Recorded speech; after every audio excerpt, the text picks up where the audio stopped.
को चुनाव हुआ है, उस टाइम चुनाव चल रहे थे गुजरात हिमाचल में, तो स्टेट्स के चुनाव अपने अलग हैं, संगठन के चुनाव अलग करते हैं, चलते हैं। सर आप पेपर नकल की बात कर रहे हैं, तो ये माफिया है कौन आपकी नजर में जो बार बार पेपर लीक होते तो हैं? जांच के बाद पता पड़ेगा ना। जांच राजस्थान की राजनीति की परिपाटी रही है, हर 5 साल में दूसरे राजनीतिक दल की सरकार बनती है।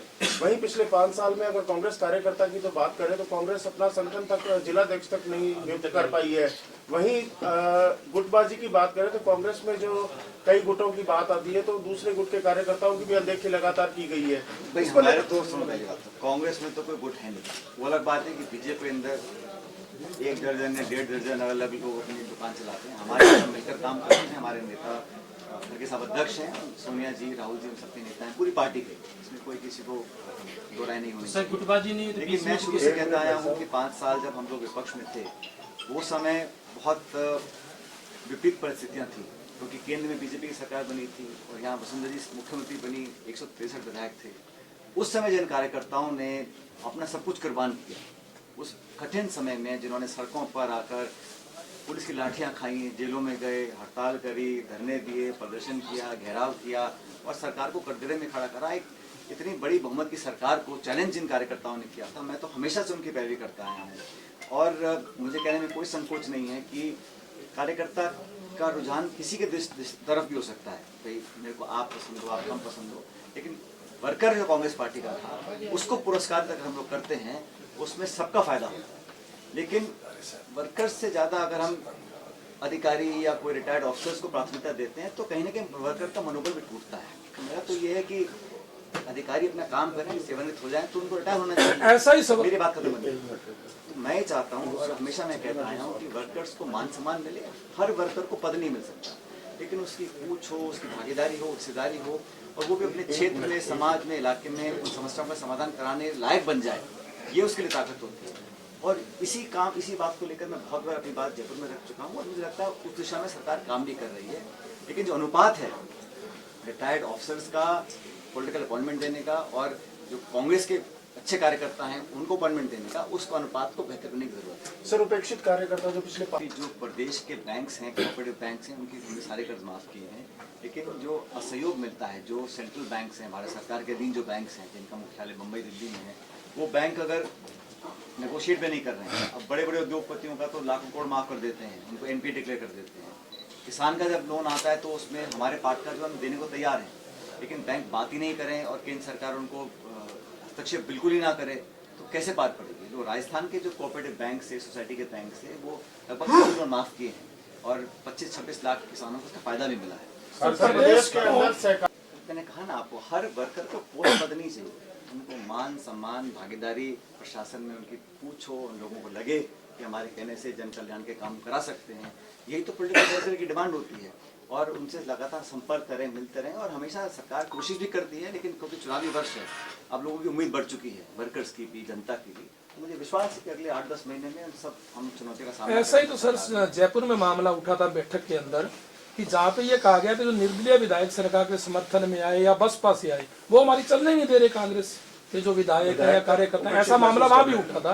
तो कहीं ना कहीं ये बात तो आप मानते हैं कि नहीं, अखबार में आई है, मीडिया में आई है, सारी वो तो सारी सार्वजनिक बात है, वो तो शिकार बताया। ये आप जो किसान सम्मेलन कर रहे हैं या अपने निर्णय से कर रहे हैं या राहुल गांधी जी के कहने पर, ये जो सभाएं हम लोग आयोजित कर रहे हैं, ये कांग्रेस को मजबूत करने के लिए कर रहे हैं और 2023 में सारी परिपाटियों को तोड़कर दोबारा कांग्रेस सरकार कैसे बने, उसको उस दिशा में अपने कदम बढ़ाने के लिए कर रहे हैं। सबसे अहम सवाल है सर, जो संगठन के चुनाव, अभी खड़गे साहब को चुनाव हुआ है, उस टाइम चुनाव चल रहे थे गुजरात हिमाचल में, तो स्टेट्स के चुनाव अपने अलग हैं, संगठन के चुनाव अलग करते हैं, चलते हैं। सर आप पेपर नकल की बात कर रहे हैं, तो ये माफिया है कौन आपकी नजर में जो बार बार पेपर लीक होते तो जांच के बाद पता पड़ेगा ना। जांच राजस्थान की राजनीति की परिपाटी रही है, हर 5 साल में दूसरे राजनीतिक दल की सरकार बनती है। वहीं पिछले 5 साल में अगर कांग्रेस कार्यकर्ता की तो बात करें तो कांग्रेस अपना संगठन तक, जिलाध्यक्ष तक नहीं नियुक्त कर पाई है। वहीं गुटबाजी की बात करें तो कांग्रेस में जो कई गुटों की बात आती है तो दूसरे गुट के कार्यकर्ताओं की भी अनदेखी लगातार की गई है। हमारे दोस्त सुनो पहली बात, कांग्रेस में तो कोई गुट है नहीं। वो अलग बात है कि बीजेपी के अंदर 1 दर्जन या 1.5 दर्जन अलग अलग लोग अपनी दुकान चलाते हैं। हमारे साथ मिलकर काम करते हैं। हमारे नेता घर के सब अध्यक्ष हैं, सोनिया जी, राहुल जी, हम सबके नेता हैं, पूरी पार्टी के, इसमें कोई किसी को दो राय नहीं होनी सर चाहिए। गुटबाजी नहीं तो लेकिन मैं शुरू से कहता आया हूँ कि 5 साल जब हम लोग विपक्ष में थे, वो समय बहुत विपरीत परिस्थितियाँ थी, क्योंकि केंद्र में बीजेपी की सरकार बनी थी और यहाँ वसुंधरा जी मुख्यमंत्री बनी, 163 विधायक थे। उस समय जिन कार्यकर्ताओं ने अपना सब कुछ कुर्बान किया, उस कठिन समय में जिन्होंने सड़कों पर आकर पुलिस की लाठियां खाई, जेलों में गए, हड़ताल करी, धरने दिए, प्रदर्शन किया, घेराव किया और सरकार को कटघरे में खड़ा करा, एक इतनी बड़ी बहुमत की सरकार को चैलेंज जिन कार्यकर्ताओं ने किया था, मैं तो हमेशा से उनकी पैरवी करता आया हूँ।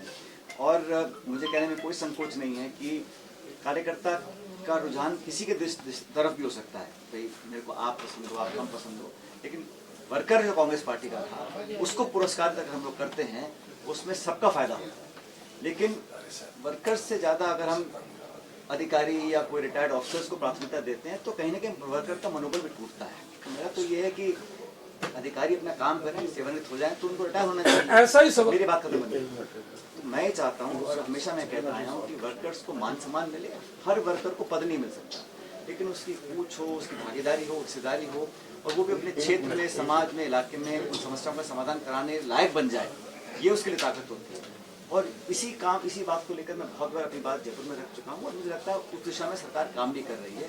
लेकिन जो अनुपात है रिटायर्ड ऑफिसर्स का पॉलिटिकल अपॉइंटमेंट देने का और जो कांग्रेस के अच्छे कार्यकर्ता हैं उनको अपॉइंटमेंट देने का, उसको अनुपात को बेहतर करने की जरूरत है। सर उपेक्षित कार्यकर्ता जो पिछले जो संगठन के चुनाव, अभी खड़गे साहब का चुनाव हुआ है, उस टाइम चुनाव चल रहे थे गुजरात, हिमाचल में, तो स्टेट्स के चुनाव अपने अलग हैं, संगठन के चुनाव अलग हैं, अलग करते हैं, चलते हैं। सब आप पेपर नकल की बात कर रहे हैं, तो ये माफिया है कौन आपकी नजर में जो बार बार पेपर लीक होते तो जांच के बाद पता पड़ेगा ना। जांच राजस्थान की राजनीति की परिपाटी रही है, हर 5 साल में दूसरे राजनीतिक दल की सरकार बनती है। वहीं पिछले 5 साल में अगर कांग्रेस कार्यकर्ता की तो बात करें तो कांग्रेस अपना संगठन तक, जिलाध्यक्ष तक नहीं नियुक्त कर पाई है।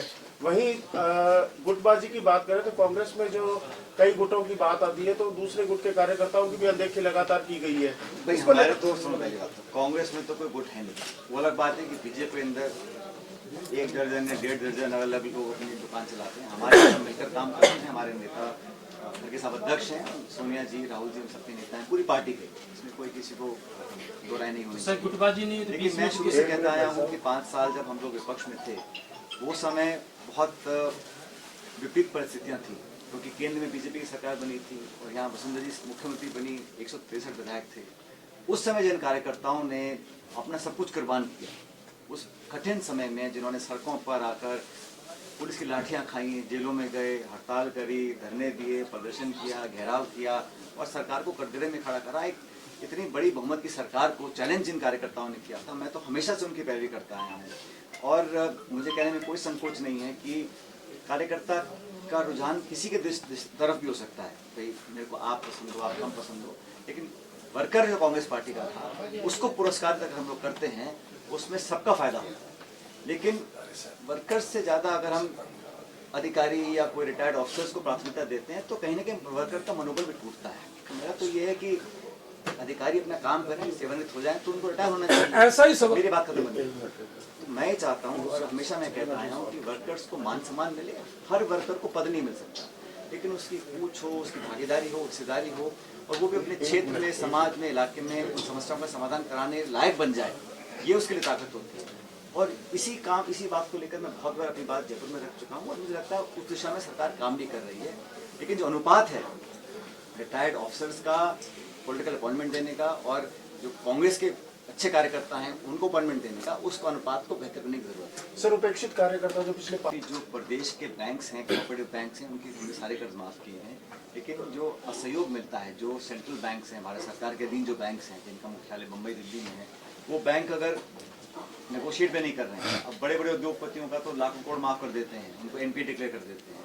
किसान का जब लोन आता है तो उसमें हमारे पार्ट का जो हम देने को तैयार हैं, लेकिन बैंक बात ही नहीं करें और केंद्र सरकार उनको हस्तक्षेप बिल्कुल ही ना करे तो कैसे पार पड़ेगी। जो राजस्थान के जो कोऑपरेटिव बैंक से, सोसाइटी के बैंक से, वो लगभग लोन माफ किए हैं और 25-26 लाख किसानों को उसका फायदा भी मिला है। प्रदेश के अंदर मैंने कहा ना आपको, हर वर्कर को पोस्ट पद नहीं चाहिए, संगठन को मान सम्मान भागीदारी प्रशासन में उनकी पूछो, उन लोगों को लगे कि हमारे कहने से जन कल्याण के काम करा सकते हैं। यही तो पॉलिटिकल प्रेशर की डिमांड होती है और उनसे लगातार संपर्क करें, मिलते रहें। और हमेशा सरकार कोशिश भी करती है, लेकिन क्योंकि चुनावी वर्ष है, अब लोगों की उम्मीद बढ़ चुकी है, वर्कर्स की भी, जनता की भी। तो मुझे विश्वास है कि अगले 8-10 महीने में सब हम चुनौती का सामना ऐसा ही तो सर जयपुर में मामला उठा था बैठक के अंदर कि जहाँ पे ये कहा गया कि जो निर्दलीय विधायक सरकार के समर्थन में आए या बसपा से आए वो हमारी चलने नहीं दे रहे कांग्रेस के जो विधायक है या कार्यकर्ता है। ऐसा मामला वहां भी उठा था। तो कहीं ना कहीं ये बात तो आप मानते हैं कि नहीं, अखबार में आई है, मीडिया में आई है सारी, वो तो सारी सार्वजनिक बात है, वो तो शिकार बताया। सर ये आप जो किसान सम्मेलन कर रहे हैं या अपने निर्णय से कर रहे हैं या राहुल गांधी जी के कहने पर? ये जो सभाएं हम लोग आयोजित कर रहे हैं ये कांग्रेस को मजबूत करने के लिए कर रहे हैं और 2023 में सारी परिपाटियों को तोड़कर दोबारा कांग्रेस सरकार कैसे बने उसको उस दिशा में अपने कदम बढ़ाने के लिए कर रहे हैं। सबसे अहम सवाल है सर, गंगा जयपुर से भी 4 रुपए महंगा यहाँ। ये पुरानी है, ये व्यवस्था बनी आई है।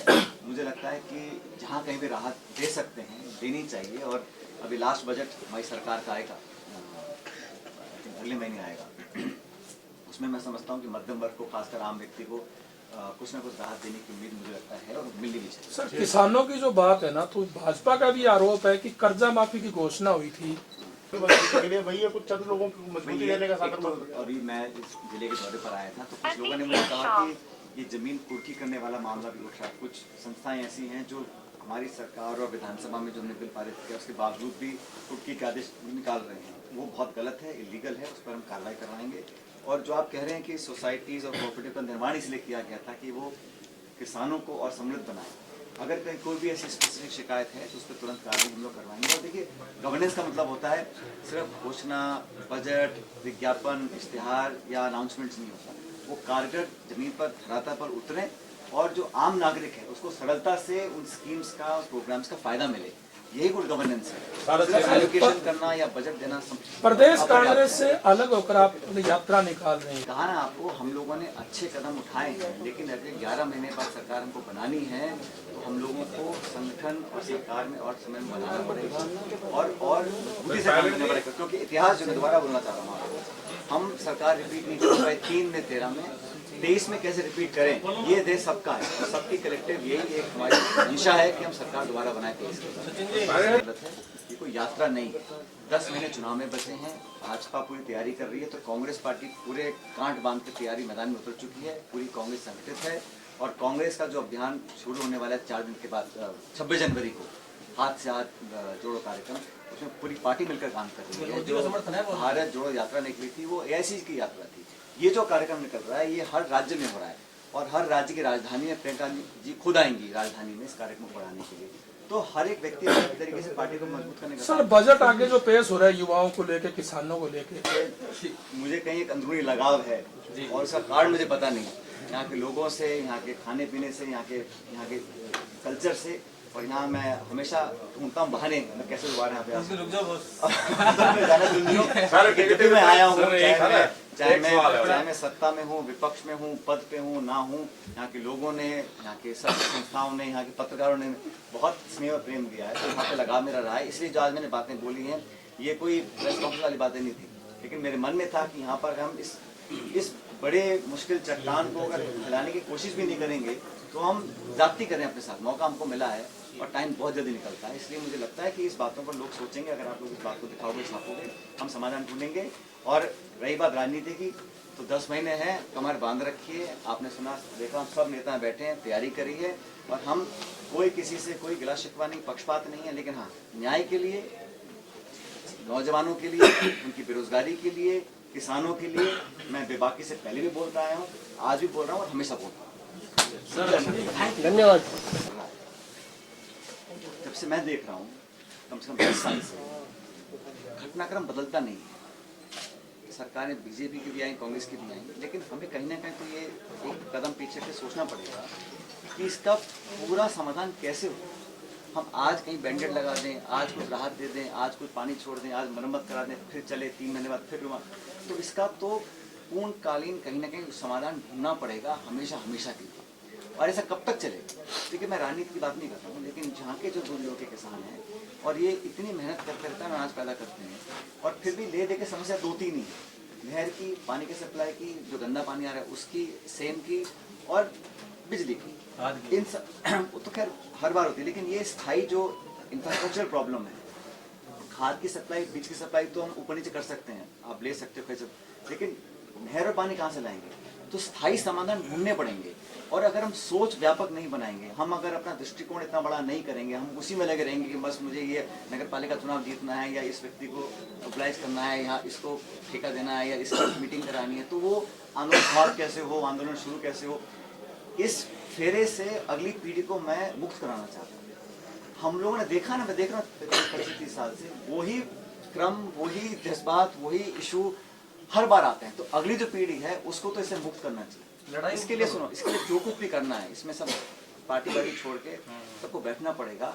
देश पे संसाधन है, देश के पास ताकत है, पैसा है, मटेरियल है, इंसान है और सबकी मंशा भी है। ऐसा कौन सा दल है जो बोलेगा समाधान नहीं करना चाहिए? कौन सा नेता बोलेगा मत करो? हमने अलग पार्टी बना रखी है, कोई यूनियन है, कोई दल है, कोई विपक्ष है, कोई पक्ष है, कोई कॉमरेड है, कोई जनता दल है, कोई कांग्रेस, सब लोग एक छोड़ के राजस्थान और खासकर इस क्षेत्र के अंदर अगर एक ब्लूप्रिंट बनाए कि अगर हमें 5 साल में ये अचीव करना है, 10 साल में ये करना है, 15 साल में ये करना है, क्यों नहीं कर सकते? क्या नहीं हो सकता है? लोग चांद पे मकान बनाने की सोच रहे हैं और हम यहाँ पर मैं इसलिए कह रहा हूँ कि हम लोगों को अपनी विजन, अपनी सोच, अपना दिल बदलना पड़ेगा और हमें सोचना पड़ेगा कि ये जीवन सिर्फ 2-4-5 साल का नहीं है, हमारा हो सकता है लेकिन आने वाली पीढ़ी तो होगी। तो उनके लिए एक हमेशा का सोल्यूशन ढूंढ के जो सबको एक्सेप्टेबल हो और पॉसिबल है। क्या चीज़ पॉसिबल नहीं मुझे बताइए? अगर आपकी संकल्प है, दृढ़ शक्ति है, पैसा है, सबकी सहमति है, तो ऐसा कौन सा नहर, कौन सी नदी, कौन सा बांध, कौन सा पुल जो नहीं बन सकता? तो ये तो बैठ के अगर चक्कर क्या है, अगर हम लोग एस्पिरेशनल नहीं बनेंगे, हमारी अगर उम्मीद और आकांक्षाएं सीमित रहेंगी, अगर हम उतना जो आप सोच नहीं सकते, आप वहाँ पहुँच नहीं सकते, तो सोच बदलने की ज़रूरत है। इसलिए मैं यंग लोगों को बोलता हूँ कि हम इस फेरे से निकलना चाहिए हम लोगों को। और मैं समझता हूँ ये बहुत पॉसिबल है, इतने यहाँ के लोग मेहनती लोग हैं, सब कुछ यहाँ पर है, फिर भी समस्याएं हर 2-5 साल में रिपीट होती रहती हैं। कब तक चलेगा ये? तो मैं तो चाहता हूँ, मैं उन व्यक्तियों में से हूँ, मैं कॉम्प्रोमाइज, सैक्रिफाइस, कमिटमेंट कुछ भी करने को तैयार हूँ अगर इस समस्या का समाधान निकल सकता है। और पहल कोई करेगा तभी होगा ना। हम सब बोलते हैं, हम सब सुनते हैं, लेकिन कोई अगर जिसके हाथ में कलम हो वो बैठ के संकल्प लेके मुझे तुमसे बात करनी है, सोल्यूशन निकलेगा। हर चीज़ का समाधान निकल सकता है, हर समस्या को हम खत्म कर सकते हैं। लेकिन जब तक हम नौजवानों के अंदर वो सोच ही नहीं पैदा करेंगे, हम भी अपने बच्चे पोते वो सिखाएंगे कि झंडा पकड़ो, यहाँ बैठना मई के जून में, यहाँ बैठना अक्टूबर में, यहाँ गन्ना करना, यहाँ पानी खुलवाना है, ये बिजाई में करना है, ये पकाई में करना है, तो वो क्रम खत्म नहीं हो पाएगा। इसलिए मैं चाहता हूँ कि यहाँ के लोगों को, यहाँ के नौजवानों को प्रेरित करें, सोच को, अपने मन को बड़ा बनाकर इस समस्या का समाधान ढूंढें हमेशा के लिए। पिछले 4 साल को हराना मुश्किल है, उस भ्रम को तोड़ा है। ये बात सच है कि 18 के बाद पहली बार हम एक उत्तर भारत में राज्य जीते हैं, लेकिन अब बदलाव की लहर है और राजस्थान के अंदर मुझे पूरा विश्वास है कि हम अगर पूरी ऊर्जा से, ताकत से, समन्वय से, कोऑर्डिनेशन से काम करेंगे। और AICC ने कुछ कदम भी उठाए हैं, क्या निर्णय लेना है, किसको क्या जिम्मेदारी देनी है, किस समय पर क्या करना है, ये काम पार्टी लीडरशिप का है। लेकिन हम सब चाहते हैं कि राहुल जी का संदेश और प्रियंका जी, खड़गे साहब, सोनिया गांधी जो मेहनत कर रहे हैं उसका फल मिलेगा और 10 महीने के बाद हम यहाँ सरकार द्वारा। हेलो एवरीवन, मैं रुचिका और मैं मौजूद हूँ एक बहुत खास इन्फॉर्मेशन के साथ। जैसा हम सब जानते हैं कि आज के दौर में पूरी दुनिया इंटरनेट में बस समाई जा रही है, जहां हर कोई दिन भर बस अपने मोबाइल में पूरी दुनिया के साथ जुड़ा रहता है। तो चलिए इस इंटरनेट की दुनिया से जुड़ी एक खास बात के बारे में जानते हैं, जहां आज हम आपके साथ वीडियो मार्केटिंग के बेनिफिट्स के बारे में कुछ खास बात शेयर करेंगे। अगर आप अपनी कोई सर्विस और प्रोडक्ट का ऐड करना चाहते हैं तो हमारे साथ जुड़कर बहुत आसानी से ये कर सकते हैं। वीडियो मार्केटिंग एक ऐसा जरिया है जहां आप बिना किसी झंझट और टेंशन के आसानी से ऐड कर सकते हैं।